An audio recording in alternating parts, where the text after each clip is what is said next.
our family. I said, oh, oh, oh, because that would be crazy. 1968 में young iris और उसका fiancée पोल sky view restaurant की opening attend करने आए थे। वहीं पोल ने इरिस को प्रपोज किया और उसकी उंगली में एंगेजमेंट रिंग पहना दी। लेकिन उसी मोमेंट में इरिस ने एक डरावना मंजर देखा। ऊपर से एक लड़का एक कॉइन नीचे फेंकता है। ऐसा लगा जैसे मौत ने उस कॉइन पर फूंक मार के उसे एकदम वेंटिलेशन शाफ्ट की तरफ गाइड किया हो। वो कॉइन फैन में अटक गया और फैन तुरंत रुक गया। इसी बीच टावर के अंदर लोग खुशी से डांस कर रहे थे, बिना इस बात की जाने की उनके पैरों के नीचे जो ग्लास है उसमें क्रैक्स बहुत जल्दी से फैल रहे हैं। और उसी वक्त इरिस और पोल जैसे ही पोजीशन में आए, नीचे एक मेटल सपोर्ट अपने ब्रेकिंग पॉइंट तक पहुंच गए। बोल्ट एक एक करके खुलने लगे। अचानक जो कॉइन फैन में अटका था उसने एक फैन ब्लेड तोड़ दिया और वो ब्लेड सीधा एक गैस पाइप में जाके घुस गया। डांसर डांस करते रहे लेकिन क्रैक्स और ज्यादा बड़े होने लगे और गैस हवा में लीक होना शुरू हो गई। इसके आसपास का हर मूवमेंट उसे अनईजी फील करा रहा था। तभी अचानक पोल फ्लोर से नीचे गिर गया। लोग एक के बाद एक गिरने लगे और हर कोई मेटल बीम को पकड़ने की कोशिश कर रहा था। नीचे ग्राउंड स्टाफ पैनिक में आकर अपनी जान बचाकर भागने लगे। पोल ने मुश्किल से रीइंफोर्स्ड ग्लास के एक पैनल को पकड़ लिया। इरिस चिल्लाई मदद के लिए लेकिन कोई नहीं आया। उसने बेचैनी में पोल की तरफ हाथ बढ़ाया लेकिन पोल फिर भी फिसल गया और गिर गया। हर तरफ अफरा तफरी मच गई। लोग डर के मारे भागने लगे। एक औरत जो आग में जली हुई थी वो सीधा गैस लीक वाली जगह तक पहुंच गई और तुरंत एक जबरदस्त एक्सप्लोजन हो गया। जो लोग जल्दी भाग नहीं पाए वो बच नहीं सके। इरिस मुश्किल से आग से बचकर निकल गई। स्टाफ ने बचाए गए सभी लोगों को तुरंत इवैक्यूएट करने के लिए चिल्लाया। जो लड़का कॉइन फेंकता था वो सबसे आगे भागकर रास्ता दिखाने लगा। बचे हुए सर्वाइवर एलिवेटर की तरफ दौड़ पड़े और सर्वाइवल के चक्कर में एक दूसरे को जोर से धक्का देने लगे। एक बूढ़ा आदमी ने इरिस को धक्का दे दिया लेकिन एलिवेटर के बीच में अटक गया क्योंकि अंदर ऑलरेडी भीड़ थी। ओवरलोडेड एलिवेटर मेल फंक्शन कर गया और उस बूढ़े आदमी को बुरी तरह क्रश कर दिया। इरिस किसी और स्केप रूट की तलाश में थी लेकिन टेंशन उसकी प्रेगनेंसी को इफेक्ट कर रही थी। तभी उसने देखा कि चीजें एक तरफ स्लाइड होने लगी हैं और सीलिंग में दरार पड़ने लगी हैं, जो एक बड़ी मुसीबत का संकेत थी। तबाही का एहसास होते ही इरिस जल्दी से ऊपर चढ़ने लगी लेकिन बाकी लोग इतने लकी नहीं थे। फ्लोर के बीच से दो टुकड़े हो गए और एक तेज स्लोप बन गया। लोग अपने आप पर कंट्रोल नहीं कर पाए और नीचे की तरफ स्लाइड होते हुए ग्लास पर जाकर गिरे। एक औरत को लगा कि वो बच गई लेकिन जैसे ही उसने ऊपर देखा एक पियानो डेंजरसली हिल रहा था। कॉइन पियानो पर गिर गया और पियानो सीधा जाकर उस बेचारी औरत पर गिर गया। इस पॉइंट पर उस ग्रुप के सब लोग गिर चुके थे। वो कॉइन फेंकने वाला लड़का बच गया था और स्मग स्माइल के साथ एस्केप कर रहा था लेकिन तुरंत पियानो उसके ऊपर गिर गया। इसने पोल को दिल से याद किया, उसकी मौत का गम मनाया लेकिन उसने एक और लड़के को खतरे में देखा और उसे बचाने के लिए सब कुछ दांव पर लगा दिया। उसी वक्त बिल्डिंग के ऊपर का हिस्सा पूरी तरह गिर गया। आखिरी मोमेंट पर इरिस ने एक मेटल के टुकड़े को पकड़ लिया लेकिन ध्यान से देखने पर पता चला उसने जो पकड़ा था वो उसका हाथ नहीं था बल्कि पोल का एंगेजमेंट रिंग था जो एक स्टील रोड में अटका हुआ था। ये नाजुक सी ग्रिप ज्यादा देर तक नहीं टिक पाई और अगले ही सेकंड इरिस नीचे एक रोड पर जाकर गिर गई। स्टेफनी एक नाइटमेयर से उठ गई क्लास के बीच में लेकिन ये कोई नॉर्मल नाइटमेयर नहीं था। पिछले 2 महीने से वो हर रात वही सपना देख रही थी। स्टेफनी ने ये बात अपने रूममेट को बताई। उस सपने में एक औरत थी जिसका नाम इरिस था और वो उसकी ग्रैंड माँ का नाम था लेकिन स्टेफनी कभी इरिस को मिली नहीं थी और उसे ये भी नहीं पता था कि वो अभी भी जिंदा है या मर गई। रूममेट ने सजेस्ट किया कि वो घर जाकर पता करे, शायद इससे उसके नाइटमेयर्स रुक जाएं। जब स्टेफनी घर गई उसने अपने पापा मैट्री से इरिस के बारे में पूछा। मैट्री ने हल्का सा फ्राउन किया लेकिन ऑकवर्डली मुस्कुराने की कोशिश की, साफ था कि वो कुछ छुपा रहा था। तभी स्टेफनी का छोटा भाई चार्ली बोला कि वो अपने कजिन से मिलने जा रहा है। स्टेफनी ने डिसाइड किया कि वो भी उसके साथ चलेगी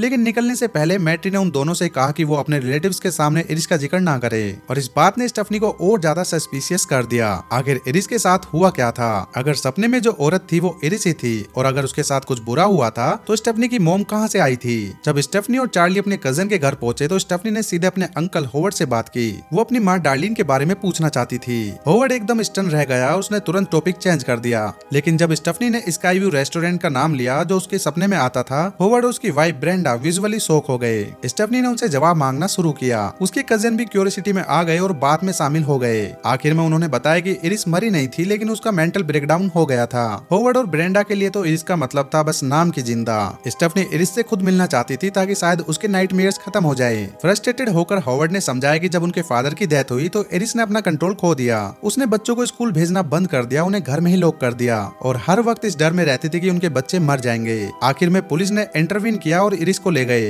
बाद में इरिस बार बार उनकी फोस्टर केयर प्रोग्रेस देखती रहती थी। जब होवर्ड और ब्रेंडा के खुद के बच्चे हुए, एरिक, जूलिया और बॉबी, तो इरिस ने उन्हें डरावने लेटर्स भेजने शुरू कर दिए। उन लेटर्स में वार्निंग होती थी और कुछ में तो डेड बॉडीज की डरावनी फोटो भी होती थी। आखिरी उन लोगों ने डिसाइड किया कि वो शिफ्ट हो जाएंगे और इरिस से सारा कॉन्टेक्ट तोड़ देंगे। स्टेफनी ने उन लेटर्स को देखने की रिक्वेस्ट की, लेकिन होवर्ड और ब्रेंडा ने मना कर दिया। बहुत ज्यादा इंसिस्ट करने के बाद ब्रेंडा ने चुपके से बताया कि वो लेटर्स कहाँ छुपाए गए हैं। स्टेफनी ने जाके वो लेटर्स ढूंढ निकाले और जो उसने देखा उसके होश उड़ गए। फोटो में जो औरत थी वो उसके सपने वाली औरत से बिल्कुल मैच करती थी। इसका मतलब था कि उसके सपने शायद सच थे। सच का पता लगाने के लिए डिटरमाइंड होकर स्टेफनी ने अकेली ड्राइव करके इरिस को ढूंढने का फैसला किया। एड्रेस फॉलो करते हुए वो एक रिमोट माउंटेन हाइड आउट तक पहुंची। वहाँ एक इंटरकॉम था डोर के पास और उस पर उसने इरिस से बात की। इरिस ने उससे तुरंत चले जाने को कहा, लेकिन जब स्टेफनी ने बताया कि वो उसकी ग्रैंड डॉटर है तो इरिस ने इंसिस्ट किया कि अंदर आने से पहले अपनी पॉकेट एम्प्टी कर दे, यानी कि खाली कर दे। जब वो बाहरी दरवाजा खुला तो स्टेफनी धीरे धीरे अंदर चली गई। घर के अंदर अजीबोगरीब ऑब्स्टिकल थे और छत तक स्पाइक से कवर्ड थी। इसने बताया कि ये सब किसी अनजाने खतरे से बचाव के लिए था। जब स्टेफनी आगे बढ़ रही थी तो इरिस ने घबराकर बोला, दरवाजा जल्दी बंद करो। तभी एक फायर सिलेंडर बाहर गिर गया। इरिस ने वार्न किया, किसी भी चीज को हाथ मत लगाना, कुछ भी डेडली ट्रैप हो सकता है। आखिर जब इरिस ने अपनी ग्रैंड डॉटर को देखा तो उसने गर्म मुस्कान के साथ उसका स्वागत किया। इरिस ने स्टेफनी की माँ डार्लिन के बारे में पूछा। स्टेफनी ने बताया कि वो अपनी माँ से 10 साल की उम्र से ही अलग हो गई थी और उसे नहीं पता कि डार्लिन अब कैसी है। स्टेफनी ने फिर अपनी नाइटमेयर्स के बारे में पूछना शुरू किया। इरिस ने बताया कि ये सिर्फ सपना नहीं था, उसने एक बार फ्यूचर देखा था। उस वक्त वो पूल के साथ सबसे ऊंची छत पर थी। तब एक लड़का कोइन उछालने की कोशिश कर रहा था, लेकिन सिक्योरिटी ने उस लड़के को रोक दिया। फिर भी वो लड़का जिद पर अड़ा रहा कि उसे कोइन फेंकना ही है। उसी मोमेंट पोल इरिस को प्रपोज करने ही वाला था। इरिस ने तुरंत पोल को वार्न किया कि बिल्डिंग गिरने वाली है, सब लोग मर जाएंगे। पोल ने कंफ्यूज होकर उसे देखा। फिर इरिस तुरंत उस लड़के के हाथ से कोइन छीनने दौड़ी। उसने वो कोइन छीन लिया जो बटरफ्लाई इफेक्ट का ट्रिगर बनने वाला था। इरिस ने जल्दी से नीचे जाकर वो पोर्ट उठा लिया जो जल रहा था और देखा कि लोग अंदर डांस कर रहे हैं। उसने जल्दी से माइक्रोफोन पकड़ा और सबको कहा, फ्लोर की तरफ देखो। कुछ लोग उसे रोकने की कोशिश कर रहे थे, लेकिन दूसरों ने अपने पैरों के नीचे क्रैक्स देख लिए। उस रात इरिस ने कई लोगों की जान बचा ली, लेकिन बिल्डिंग नहीं गिरी। बाद में रेस्टोरेंट परमानेंटली बंद हो गया। इरिस ने एक बड़ी तबाही को रोक दिया था, लेकिन दैत को ये बिल्कुल पसंद नहीं आया कि उसकी प्लानिंग खराब हो गई। कई सालों बाद दैत वापस आया और उसने उस रात वहाँ मौजूद सब लोगों को मार दिया और साथ में पोल को भी, जो अब इरिस का हस्बैंड था। इरिस ने सीख लिया था मौत को आते देखना। उसने सालों तक डिजास्टर को रोका, लेकिन अब दैत ने उसे पकड़ ही लिया। इरिस को कैंसर हो गया था। जब वो स्टेफनी से बात कर रही थी, इरिस ने अपनी सुरक्षा हल्का सा कम कर दी थी और दैत चुपचाप वहाँ आ गया। एक मैग्नीफाई ग्लास ने सनलाइट को रिफ्लेक्ट करके एक मेटल ट्रे पर डाला। वो बीम वापस बाउंस होकर एक रोप पर लगी। रस्सी से धुआं उठने लगा। इरिस को लगा कि स्टेफनी के सपने एक सिग्नल है, शायद स्टेफनी ने उसका गिफ्ट इनहेरिटेड कर लिया है। इरिस को कुछ गलत फील हुआ। उसने अपना सर घुमाया और दैत का ट्रैप देख लिया। उसने तुरंत मैग्नीफाई ग्लास को हटा दिया। दैत को लगा था कि इरिस अपनी ग्रैंड डॉटर के होने से डिस्ट्रैक्ट हो जाएगी। इरिस ने स्टेफनी से कहा कि वो वहीं रुककर बेसिक सीखे। बाहर जाना अब बहुत डेंजरस हो चुका था। इरिस ने 20 साल से घर के बाहर कदम तक नहीं रखा था, लेकिन स्टेफनी रुकना नहीं चाहती थी। उसे अपने स्कूल वापस जाना था। इरिस ने वार्न किया था कि दैत उनके परिवार के पीछे है, लेकिन स्टेफनी ने सोचा ये सिर्फ एक सपना है। उसने मानने से इनकार कर दिया। वो बिना किसी हेजिटेशन के चली गई। इरिस ने उसे बुक ले जाने के लिए भी कहा, लेकिन स्टेफनी मान नहीं रही थी। जब स्टेफनी डोर से बाहर जाने वाली थी तो इरिस को एक विजन आया, हवा, कंपास और ट्रिगर ऑब्जेक्ट। उसने तुरंत समझ लिया कि अगर वो बाहर गई तो उसकी मौत तय है, लेकिन स्टेफनी के लिए इरिस ने अपनी जान दांव पर लगा दी। वो बाहर निकल गई और बुक स्टेफनी के हाथों में डाल दी। उसने कहा ये बुक तुम्हारे परिवार को प्रोटेक्ट करेगी, लेकिन स्टेफनी अब भी उसकी बात पर विश्वास नहीं कर पा रही थी। तो इरिस ने कहा कि पीछे हट जाओ, मैं साबित करती हूँ कि ये सब सच है। तभी एक तेज हवा का झोंका आया। वो कंपास को गिरा गया और कंपास ने फायर सिलेंडर को हिट किया। सिलेंडर उड़ा और सीधा इरिस के मुंह के अंदर जाकर घुस गया। अब फाइनली स्टेफनी को विश्वास हो गया कि इरिस सच में चली गई है। उसके रिलेटिव्स फ्यूनरल अटेंड करने आए। स्टेफनी ने अपने पापा और अंकल को बताया कि इरिस ने कहा था कि दैत आने वाला है, लेकिन उन्होंने उसकी बात नहीं मानी। तब स्टेफनी की माँ डार्लिन वहाँ आ गई और वो अब भी अपनी माँ से गुस्से में थी। स्टेफनी चुपचाप वहाँ से निकल गई। घर पहुंचकर उसने इरिस की दी हुई बुक पढ़नी शुरू की। उसी वक्त बाकी परिवार होवर्ड के घर बारबेक्यू कर रहा था। खुशी से हंस रहे थे, खा रहे थे और उन्हें जरा भी अंदाजा नहीं था कि दैत आ चुकी है। बॉबी से एक ग्लास टूट गया, लेकिन उसे पता नहीं चला कि ग्लास का एक टुकड़ा आइस क्यूब के साथ मिक्स हो गया था। एरिक ने अपना ड्रिंक एक गैस टैंक के पास रखा, जिससे साफ था कि ये सब दैत के नए टूल्स बनने वाले थे।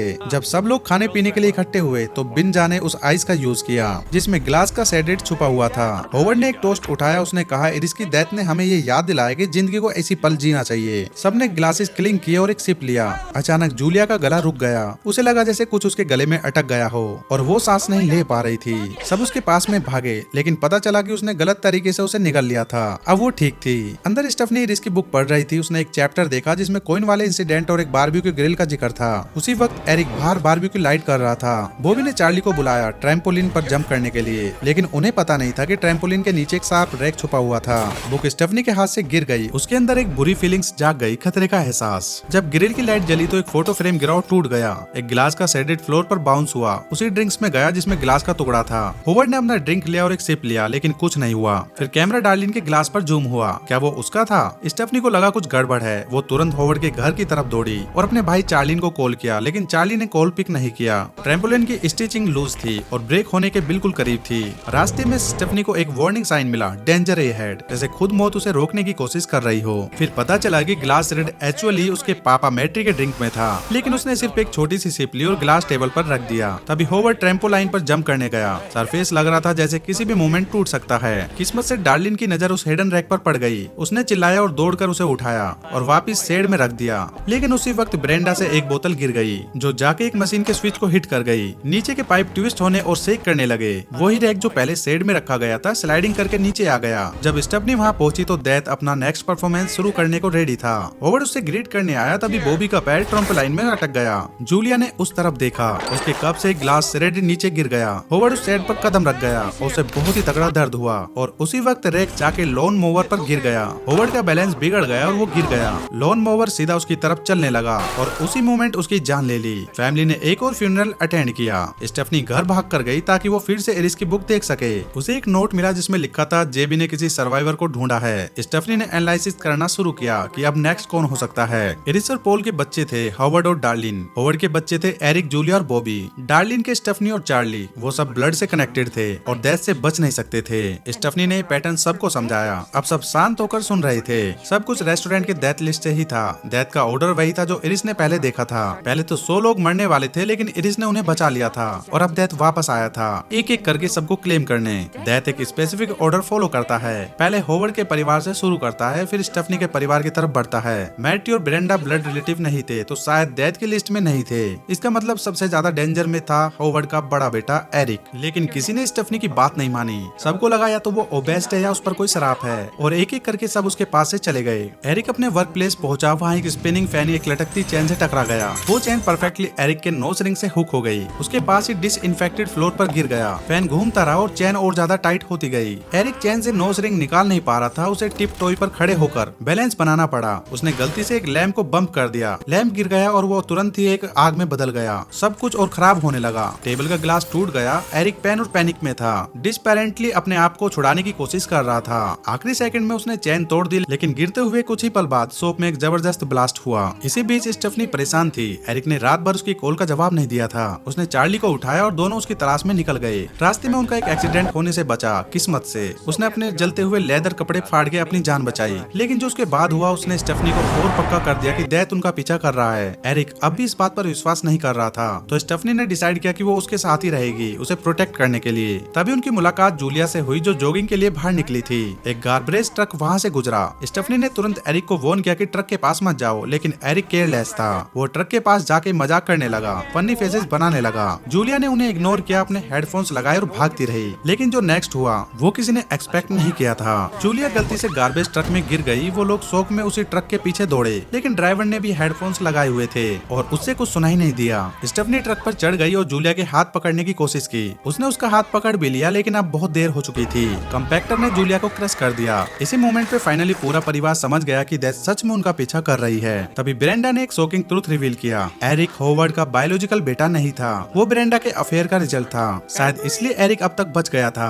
और इसका मतलब था कि अगला नंबर होवर्ड के छोटे बेटे बॉबी का था। स्टेफनी को एक नाम याद आया जो उसने इरिस के नोट्स में देखा था, विलियम। और अचानक याद आया कि विलियम को डार्लिना और स्टेफनी दोनों जानते हैं। वो हॉस्पिटल की तरफ भागे ताकि उसे ढूंढ सके। पता चला विलियम वही लड़का था जिसे एरिस ने उस रात बहुत सालों पहले बचाया था। विलियम ने बताया कि डेथ को हराने के सिर्फ 2 तरीके हैं, या तो किसी और को मार दो अपनी जगह, या खुद मर जाओ और वापस आओ। उसने ये भी बताया कि अब वो भी इरिस की तरह बीमार है और उसका वक्त भी अब खत्म होने वाला है। उसने वार्न किया, तुम सभी उसी ऑर्डर में मरोगे जो लिस्ट में लिखा गया है। सुनने में बहुत डरावना लगा, लेकिन हकीकत उससे भी ज्यादा खतरनाक थी। विलियम ने क्लियरली कहा, डेथ के डिजाइन में ज्यादा इंटरफेयर मत करना। अगर फेल हुए तो चीजें और भी ज्यादा ट्रेजिक हो सकती हैं। उसने ये भी एडवाइस दिया, जो वक्त मिला है उसे एप्रिशिएट करो, और फिर वो चुपचाप वहाँ से चला गया। एरिक ने सोचा अगर बॉबी को बचाना है तो मरना और वापस आना ही सबसे इजी तरीका है। तो उसने सजेस्ट किया बॉबी कुछ पीनट्स स्नैक खा ले ताकि उसकी सीवियर एलर्जी ट्रिगर हो और डॉक्टर उसे डेथ के एज से वापस ले आए। उन्होंने वेंडिंग मशीन से पीनट्स लेने की कोशिश की लेकिन पीनट्स अंदर अटक गए।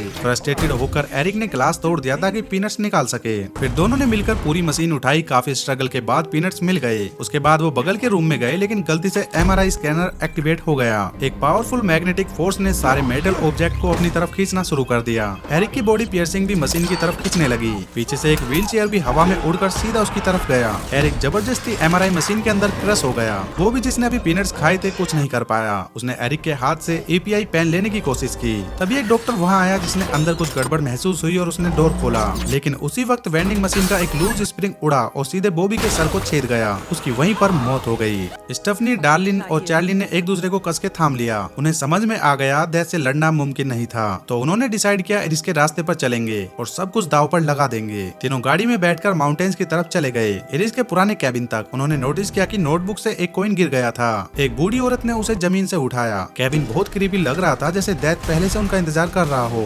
स्टेफनी ने गैस पेडल दबाया और सीधा गाड़ी से कैबिन के अंदर घुस गई। बीच रास्ते में कार क्रैश हो गई और सीट बेल्ट बक्कल उसे अंदर फंस गया। अब डेथ का अगला टारगेट डार्लिन थी। अगर वो कैबिन के अंदर सेफली पहुंच जाती तो बाकी लोग शायद बच जाते। लेकिन किसी ने नहीं देखा कि रूफ के वायर से स्पार्क्स निकल रहे थे, यानी कि शॉर्ट सर्किट हो चुका था। जब डार्लिन कैबिन के डोर तक पहुंची तो वहाँ पर एक बड़ा ब्लास्ट हुआ और उनकी कार ब्लास्ट हो गई और स्टेफनी का बॉडी एक पौंड में जा गिरा। चार्ली लकड़ी के बोर्ड्स के नीचे दब गया। डार्लिन जख्मी थी लेकिन उसने हिम्मत करके चार्ली को छुड़ाया और कहा स्टेफनी को बचाओ जल्दी। उसके तुरंत बाद एक लाइट पोल उसके पैर पर गिर गया और उसी वक्त उसकी मौत हो गई। चार्लिन दौड़कर स्टेफनी को बाहर खींचता है। वो बेहोश थी लेकिन किस्मत से उसने रिवाइव कर लिया बिल्कुल टाइम पर। दोनों एक दूसरे से लिपट गए और हंसने लगे। शायद यह विलियम कहना चाहता था, मरना और वापस आना। लेकिन जब स्टेफनी को पता चला कि डार्लिन मर गई है तो वो अपने आंसू नहीं रोक पाई। अब इरिस के ब्लड लाइन में सिर्फ स्टेफनी और चार्ली बचे थे। एक हफ्ते बाद चार्ली और स्टेफनी अपनी गर्लफ्रेंड के घर गए। स्टेफनी चार्ली के कपड़े ठीक कर रही थी। तभी उसका उंगली एक रोज के कांटे से चुभ गया। अचानक उसके दिमाग में नाइटमेयर्स वापस आ गए। उस ड्रीम में भी इरिस की उंगली चुभी थी। फिर एक बूढ़ी औरत ने कॉइन गिराया। वो कॉइन सीढ़ियों से रोल होकर ट्रेन ट्रैक के बीच में जा अटका और एक ट्रेन फुल स्पीड में उसकी तरफ आ रही थी। चार्ली की गर्लफ्रेंड का फादर एक डॉक्टर था। उसने सुनते ही कैजुअली बोला स्टेफनी टेक्निकली मरी नहीं थी। अगर कोई बेहोश और उसका सांस चालू हो जाए लेकिन हार्ट कभी रुका ही नहीं तो वो एक्चुअल में मरा नहीं होता। लेकिन स्टेफनी और चार्ली के लिए बात अच्छी नहीं थी। स्टेफनी ने एक रेड कार देखी बिल्कुल उसके सपने जैसी। चार्ली की गर्लफ्रेंड भी वही कपड़े पहनी हुई थी जो इरिस ने ड्रीम में पहने थे। उसकी बुरी फीलिंग्स और ज्यादा बढ़ गई थी। तभी रेलगाड़ी पटरी से उतर गई। एक बड़ा क्रैश हुआ। ट्रेन सीधी उनकी तरफ आ रही थी। स्टेफनी गिर गई। चार्ली ने उसे खींचकर उठाया। ऐसा लगा जैसे वो बच गए लेकिन नहीं।